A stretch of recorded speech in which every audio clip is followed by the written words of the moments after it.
जय श्री कृष्णा मित्रों, आप सुन रहे हैं डॉक्टर शैलजा श्रीवास्तव की लिखी कहानियाँ। मित्रों, लाइक करना और चैनल को सब्सक्राइब करना न भूले। अब आगे भाग 18। जानू मान के चेहरे की तरफ देख रही थी। क्या हुआ, ऐसे क्यों देख रही हो मुझे? अभिमान बोला। कुछ नहीं, जानू नज़र झुका के बोली। कुछ तो, अभिमान ने उसके गाल को छूकर कहा। बस हमेशा हमारे साथ रहना और प्लीज़ कुछ भी बात हो हमसे सीधे सीधे कह देना, कभी भी धोखा मत देना। जानू ने जैसे ही कहा, अभिमान ने एकदम से ब्रेक लगा दिया और जानू की तरफ देखा। क्या हुआ मान? जानू बोली। कुछ नहीं, अभिमान बोला और उसने जानू के सिर पर हाथ रख हल्के से थपका और वापस से गाड़ी आगे बढ़ा दी। थोड़ी देर में वो लोग हॉस्टल के बाहर थे। अभिमान ने जानू को छोड़ा और उसका सामान और उसकी दवाइयाँ उसे थमा दी। ध्यान रखना अपना और कुछ भी प्रॉब्लम हो मुझे तुरंत कॉल करना, अभिमान ने कहा। जी मान, हम ध्यान रखेंगे, जानू बोली और हॉस्टल के अंदर चली गई। है भोलेनाथ, सब सही करना, अभिमान बोला और उसके बाद उसने गाड़ी अपने फ्लैट की तरफ मोड़ दी। अभी वह कुछ ही मीटर चला था कि तभी उसका फ़ोन बज उठा। अननोन नंबर देख अभिमान ने गाड़ी साइड में लगाई है और फ़ोन उठाया। मुन्ना, सामने से अंबिका की आवाज़ आई। मम्मी, अभिमान भरे गले से बोला। शाबाश मुन्ना, तुमने कर दिखाया, अंबिका बोली, पर अभिमान को कुछ समझ नहीं आया। मुझे पता चला कि तुमने अपने टारगेट की तरफ एक कदम और आगे बढ़ा दिया है। जाह्नवी पटेल ने तुम्हारे सामने अपने प्यार का इजहार किया आज। जानती हूँ मैं, अंबिका ने जैसे ही कहा अभिमान के माथे पर पसीना आ गया। लेकिन कोई, मान ने कहना चाहा, बस मुन्ना अब इसी तरीके से उसे अपने प्यार में इतना दीवाना बना दो कि वह तुम्हारे लिए पागल हो जाए, तुम्हारे लिए तड़पें और उसकी तकलीफ देखकर उसका बाप पागल हो जाएगा। उसके बाद तुम्हें जाह्नवी को खत्म करना है जैसे उसने मारा था सुजॉय को, तुम जानते हो ना सब। अंबिका बोली। लेकिन मम्मी, अभिमान ने बोलना चाहा, मुझे तुम पर गर्व है बेटा, तुमने अपने फर्ज को पूरा करने में जी जान लगा दिया। आखिर अपनी माँ के लिए, अपने परिवार के लिए रविंद्र की बेटी को अपने प्यार के जाल में फंसा ही लिया। अंबिका बोली। अभिमान का सिर घूम गया। मम्मी, मुझे आपसे मिलना है, मुझे आपसे ज़रूरी बात करनी है। अभिमान बोला। हाँ, मैं 2 दिन बाद आ रही हूँ, तब तुमसे मिलती हूँ। श्रेयांश के साथ घर आ जाना, अंबिका ने कहा और कॉल कट कर दिया। अभिमान को लगा जैसे उसका सिर घूम रहा है, उसकी आंखों के आगे एक पल को अंधेरा छा गया और दिल की धड़कनें तेज हो गई। यह क्या हो रहा है? सब कुछ गड़बड़, सब कुछ गलत हो रहा है। मम्मी को भी गलतफहमी हो गई है। मम्मी समझ रही है कि मैंने जानू को अपने प्यार के जाल में फंसाया है ताकि बदला ले सकूं। पर यह सच नहीं है। मैं उसे सच में प्यार करने लगा हूं और मैं उसे तकलीफ देने का सोच भी नहीं सकता। रविंद्र का जो भी है वह हम अलग देख लेंगे, पर पटेल के किए की सजा मेरी मासूम जानू को नहीं दी जा सकती। मैं जानू को तकलीफ नहीं दे सकता, कभी नहीं। ये कोई नाटक नहीं है, मैं उसे सच में प्यार करता हूँ। रविंद्र को तकलीफ देने के लिए मैं जानू को परेशान नहीं कर सकता, और उसकी जान तो मैं कभी सपने में भी नहीं ले सकता। मुझे मम्मी को समझाना होगा, यह नहीं हो सकता, मैं जानू को कभी तकलीफ नहीं दे सकता। भले इन सब की शुरुआत एक नाटक से हुई थी, भले ये प्यार में फंसाना और फिर उसे बर्बाद करना यह एक प्लान था, पर इस प्लान को एग्जीक्यूट करते करते मैं कब उसे सच में प्यार करने लगा मुझे खुद ही नहीं पता चला। और आज जो कुछ भी हुआ वह एक प्लान का हिस्सा नहीं था, वह नाटक नहीं था, ये सच था। मम्मी को समझना होगा, ये सच था, कोई नाटक नहीं। मैं जानू को प्यार करता हूँ और मैं उसके साथ गलत नहीं कर सकता, कभी नहीं, और न ही किसी को करने दूंगा। अभिमान सख्ती से बोला और उसने गाड़ी अपने फ्लैट की तरफ मोड़ दी। पर अब वो बेचैन था, दिमाग काम नहीं कर रहा था और दिल बगावत करने को मजबूर कर रहा था। वो बुरी तरह से फंस गया था फर्ज और मोहब्बत के बीच। आगे क्या होगा इस बात से अनजान अभिमान बस कैसे भी अंबिका को मनाने के बारे में सोच रहा था। पर क्या अंबिका मानेगी? तारांकन तारांकन तारांकन। जाह्नवी हॉस्टल में अपने कमरे में आई और आकर बिस्तर पर गिर गई। उसके चेहरे पर एक खूबसूरत मुस्कान इस समय फैली हुई थी। कितना प्यारा एहसास है यह मान बता नहीं सकते। हम आपको प्यार करते थे, यह बात सच है, पर हमने इस प्यार को अपने दिल में ही दबा कर रखा था। हम आपको कभी भी नहीं बताते कि हम आपको प्यार करते हैं, क्योंकि हम नहीं चाहते थे कि हमारा प्यार आपको किसी मुसीबत में डालें। पर जब आज आपको मुसीबत में देखा तो ना चाहते हुए भी हमारे होठों से दिल की बात आ गई। आप भी हमें प्यार करते हो, ये बात हमें बहुत ही ज़्यादा सुकून देती है मान। हालांकि आपकी आंखों से बहुत पहले ही हम जान गए थे कि आप हमें चाहते हो, पर फिर भी हम आपसे यह बात कभी नहीं कहना चाहते थे, क्योंकि हम नहीं चाहते थे कि आप पर कोई मुसीबत आए। जानू खुद से बोल और आंखें बंद कर ली। आपको बहुत प्यार करते हैं हम मान, और आप पर कोई भी मुसीबत हम कभी नहीं आने देंगे। आप पर बहुत ही ज़्यादा विश्वास है हमें मान, और हम जानते हैं कि यह विश्वास कभी नहीं टूटेगा। आप हमारे साथ कभी गलत नहीं करोगे और ना ही कभी हमें धोखा दोगे। आप रणविजय जैसे नहीं हो मान, जानते हैं हम। प्लीज़ मान, कभी भी हमसे कुछ मत छुपाना, क्योंकि शायद हम बर्दाश्त नहीं कर पाएंगे। दादा के बाद एक आप ही हो जिन पर हमें आंख बंद करके विश्वास करने का दिल करता है। जानू ने ये कहकर अपने होठों को छुआ जहां मान के लबों के छुअन का एहसास अब भी था। अब तक तो मान उनके फ्लैट पर पहुंच गए होंगे, बात करें उनसे। जानू ने सोचा, अब हमें ध्यान रखना होगा, हम उन पर कोई भी मुसीबत नहीं आने दे सकत। हम मान से भी कहेंगे कि अभी हमारे बारे में किसी को भी पता ना चले और हम भी कोशिश करेंगे कि यह बात अभी किसी को नहीं पता चले। एक बार दादा देहरादून से आ जाए तो सबसे पहले उन्हें अपने और मान के बारे में बताएंगे हम, और हमें पूरा विश्वास है कि दादा हमें समझेंगे और हमारा साथ जरूर देंगे, क्योंकि हमारी तरह वह भी रणविजय को पसंद नहीं करते। वह भी नहीं चाहते कि हमारी शादी रणविजय से हो। इस बीच कोई परेशानी ना आए, बस किसी भी तरह पापा को पता नहीं चलना चाहिए हम लोगों के बारे में, वरना ना जाने वो क्या कर डालेंगे। एक बार दादा आ जाए तो उन्हें बता देंगे, फिर वो जो कहेंगे सही ही होगा। दादा हमारा ही साथ देंगे और फिर वो मान को भी जरूर पसंद करेंगे। मान है भी तो इतने अच्छे पढ़े लिखे बिजनेसमैन है, दादा जरूर उन्हें पसंद करेंगे। जानू मन ही मन बोली और फिर आंखें बंद कर लेट गई। उधर अंबिका जानू और अभिमान के फोटो देख रही थी जो उसे अभी अभी उसके आदमी ने भेजे थे, जिसको कि अंबिका ने मान पर नजर रखने के लिए बोला था, जिसके बारे में तेजा और अर्जुन भी नहीं जानते थे। अंबिका के चेहरे पर कातिल मुस्कुराहट आ गई। बस मुन्ना, कुछ दिन और फिर सब सही हो जाएगा और तुम हमेशा के लिए मेरे पास आ जाओगे।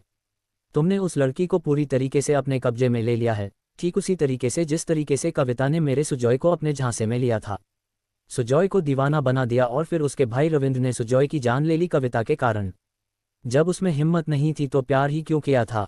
अपने भाई को सुजॉय का पता दे दिया और उस रविंद्र ने अपनी बहन के साथ साथ मेरे भाई जैसे देवर और मेरे जेठ जी की जान ली। रविंद्र, अब तू तड़पेगा जैसे हम सब तड़पे हैं सालों पहले। मेरे बाबूजी, अमृता भाभी और वैभव जी सालों तक रोए हैं उनको याद करके। अब तू भी खून के आंसू रोएगा जब मेरा मुन्ना तेरी बेटी को तड़पाएगा और फिर जान से मार देगा, अंबिका बोली और उसका चेहरा गुस्से से लाल हो गया। उधर अभिमान अपने फ्लैट पर पहुंचा और उसने दरवाजा धड़ाम से बंद कर लिया। नहीं नहीं, यह नहीं हो सकता, मम्मी गलत समझ रही है। मैं कोई प्यार का नाटक नहीं कर रहा था जानू के साथ। मैं उसे सच में प्यार करने लगा हूं और मुझे ये बात उन्हें जल्द से जल्द समझानी होगी। मैं जानू को गलती से भी नुकसान नहीं पहुंचा सकता। मैं उसे बहुत प्यार करता हूं, उसके साथ मुझे अपनी पूरी जिंदगी बितानी है। मैं उसे कैसे मार सकता हूं? मैं उसे कभी नहीं मार सकता, यह मुझसे नहीं होगा, कभी नहीं होगा। मान बोले जा रहा था। और सबसे बड़ी बात, मुझे जानू को सच बताना होगा इससे पहले कि उसे ये सच कहीं और से पता चले। मुझे उसे सच बताना होगा, वरना हम दोनों का रिश्ता कमजोर पड़ जाएगा। हाँ, मैं जानू को बता दूंगा सब कुछ, मान बोला और अपना फ़ोन उठा जानू का नंबर देखा। नहीं अभी नहीं, ये जल्दबाजी नहीं, सब गलत हो जाएगा। जानू को कुछ भी बताने से पहले मुझे मम्मी से बात करनी होगी, उनको समझाना होगा कि वह जैसा सोच रही है वैसा कभी नहीं हो सकता। ऐसा कभी नहीं होगा। जब तक मम्मी इस बात को नहीं मानेंगी तब तक कुछ भी सही नहीं होगा। मैं मम्मी को तकलीफ नहीं देना चाहता और न ही जानू को तकलीफ दे सकता हूँ। रविंद्र को हम सजा देंगे पर जानू को नहीं, उसकी गलती नहीं है। और जब मम्मी जानू को स्वीकार कर लेंगी तभी हमारे रिश्ते में सब सही होगा, तभी हम आगे बढ़ पाएंगे। अभिमान सोचने लगा, क्या मम्मी मानेगी? पता नहीं क्यों आज डर लग रहा है, बहुत डर लग रहा है। अगर मम्मी ने मेरी बात नहीं मानी तो? मान सोच रहा था और उसका दिमाग साथ नहीं दे रहा था। अभिमान सिर पकड़ कर बैठ गया। उसे कुछ समझ नहीं आ रहा था कि क्या करें। दिमाग भन्ना उठा था। आंखों के आगे कभी अंबिका तो कभी जानू का चेहरा आता। तभी उसका फ़ोन बज उठा। जानू, मान बोला और कॉल रिसीव कर लिया। मान, आप अपने घर पहुंच गए? जानू की मीठी आवाज़ गूंजी। हाँ, बस अभी अभी आया हूँ। अभिमान बोला, वही जानने के लिए हमने फ़ोन किया था। जानू बोली, जान अपना ख्याल रखना और परेशान मत होना, मैं हूं ना, सब सही कर दूंगा, विश्वास रखना मुझ पर। मान ने जानू को समझाया। आप पर बहुत विश्वास है मान। जानू धीमे से बोली, आई लव यू जान, ये बात हमेशा याद रखना। अभिमान ने इमोशनल होकर कहा। जी मान, जानते हैं हम। जानू बोली, तुम जान हो मेरी और अब से तुम तक पहुंचने वाली हर तकलीफ को मान से होकर गुजरना होगा। Take care and don't worry. मान बोला और कॉल कट कर दिया। तारानकन तारानकन तारानकन तारानकन तारानकन। आगरा में ठीक उसी समय रमा कमरे में बैठी अलमारी जमा रही थी कि तभी हिना ने दरवाजे पर नॉक किया। आंटी, मैं आ जाऊं? हिना बोली। हाँ हिना, आओ ना। रमा बोली तो हिना कमरे में आ गई। मैं हेल्प करती हूँ आंटी, हिना बोली और जमीन पर रमा के पास बैठकर कपड़े तह करने लगी। तभी हिना के हाथ में एक पुरानी एल्बम लग गई और उसने वो खोल ली और देखने लगी। अरे वाह आंटी, ये तो आपकी शादी का एल्बम है, आप तो बहुत सुंदर थी आंटी, हिना चाहकर बोली।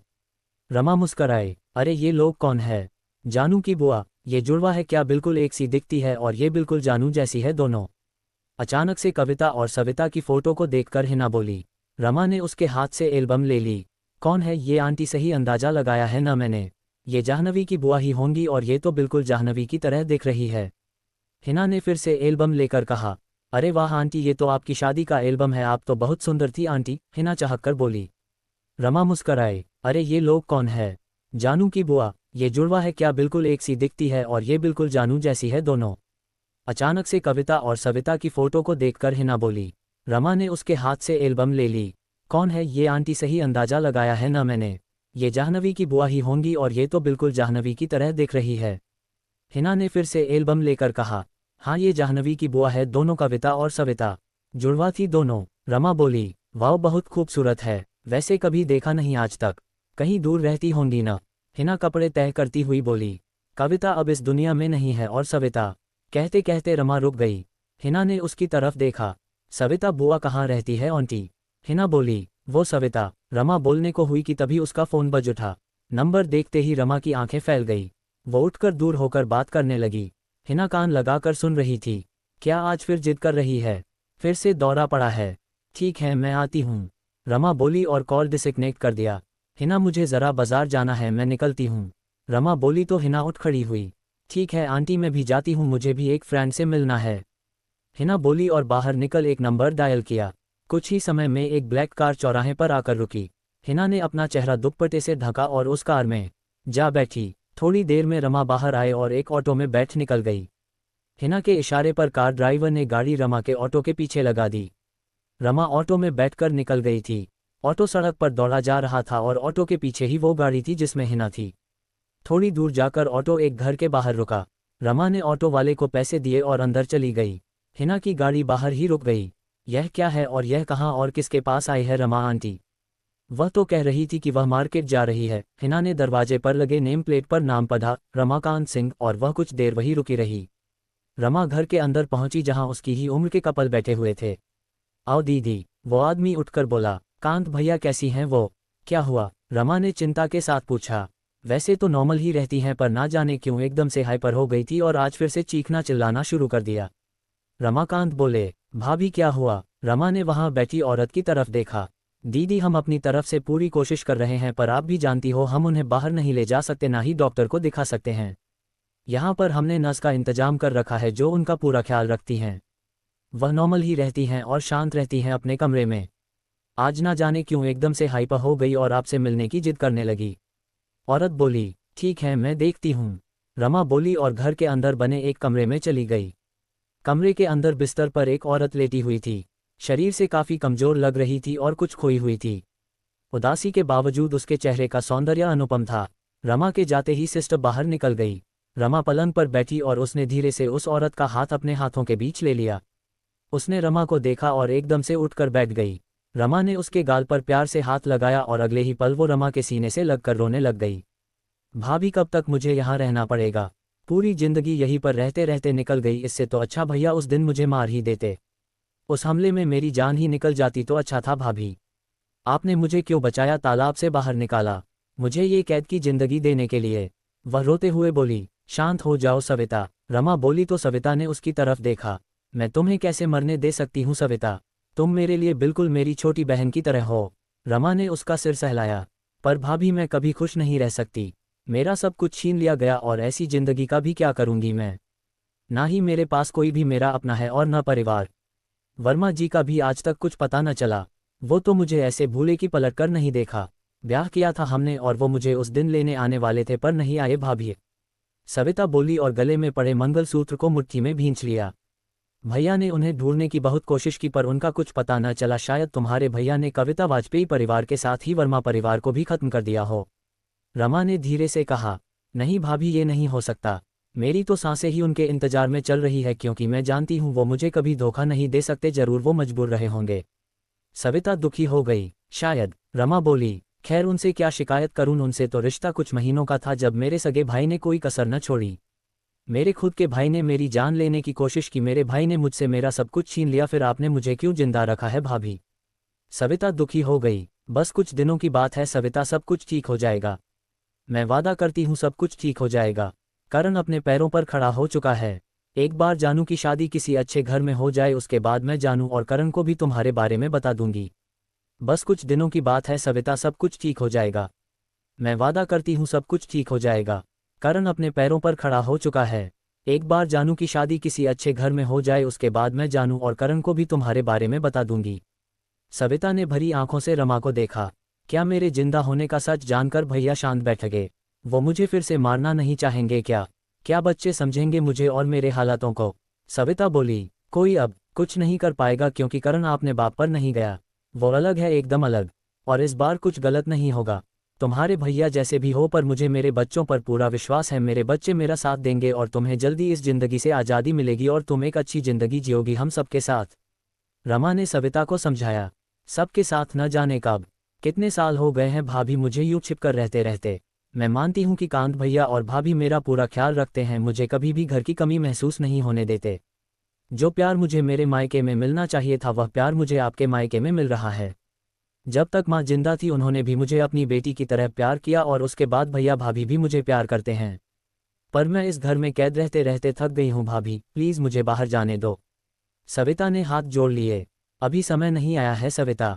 अगर तुम बाहर आ गई और किसी भी तरीके से तुम्हारे भैया और सेंगर को पता चल गया या उन लोगों ने तुम्हें देख लिया तो तुम्हारी जान को फिर से खतरा हो सकता है। प्लीज़ सविता, बस कुछ दिन और एक बार जाह्नवी की शादी हो जाए उसके बाद हम किसी से नहीं डरेंगे। अभी तो मुझे तुम्हारे साथ साथ जानू की भी फिक्र करनी पड़ती है। कहीं ऐसा ना हो कि हम दोनों का गुस्सा तुम्हारे भैया जाह्नवी पर निकाल दें। वो वैसे ही नफरत करते हैं उससे। उसके लिए कोई प्रेम नहीं है उनके दिल में। रमा बोली, नहीं नहीं भाभी, ऐसा कुछ नहीं होगा। जो सजा उस घर की उन दो बेटियों को मिली वह जाह्नवी को कभी नहीं मिलेगी। प्लीज़ भाभी वादा कीजिए, जाह्नवी को कुछ नहीं होना चाहिए। अभी मैं यहाँ रहने को तैयार हूँ, पर मेरी जाह्नवी को कुछ नहीं होना चाहिए। आपने वादा किया था आप जाह्नवी को कुछ नहीं होने दोगी और भाभी आप वादा कीजिए मुझसे कि जो मेरे और कविता के साथ जो हुआ वह जानू के साथ कभी नहीं होगा। आप उसका साथ दोगी भाभी, वादा करो। सविता बोली तो रमा ने उसकी तरफ देखा। अगर वह किसी से प्यार करती है तो आप उसे उसके प्यार से मिलवाने में मदद करोगी। यह मेरे लिए आपका सबसे बड़ा एहसान होगा भाभी। वादा करो भाभी, जानू की किस्मत का लेखा जोखा उस हैवान रविंद्र पटेल के हाथ नहीं होगा, कभी नहीं। सविता की आंखें जल उठी। मैं वादा करती हूँ सविता, मैं जाह्नवी के साथ कभी कुछ गलत नहीं होने दूंगी।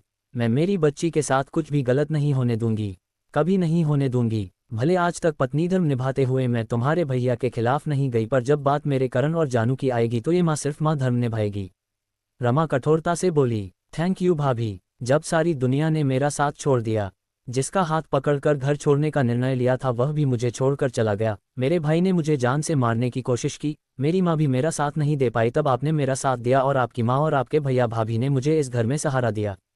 ये बात मैं कभी नहीं भूल सकती भाभी। सविता भावुक होकर बोली, मैं जानती हूँ कि तुम्हारे भैया ने जो पाप किए हैं उनकी सजा उन्हें एक न एक दिन जरूर मिलेगी। मैं उनके पाप तो कम कर नहीं सकती पर उनकी कुछ गलतियों को सही तो कर सकती हूँ। उन्हीं में से एक गलती को सही करने की कोशिश की है जो मैंने तुम्हें उस दिन बचाया। तुम्हें जीने का हक है और तुम्हारे भैया को किसी का जान लेने का अधिकार नहीं है।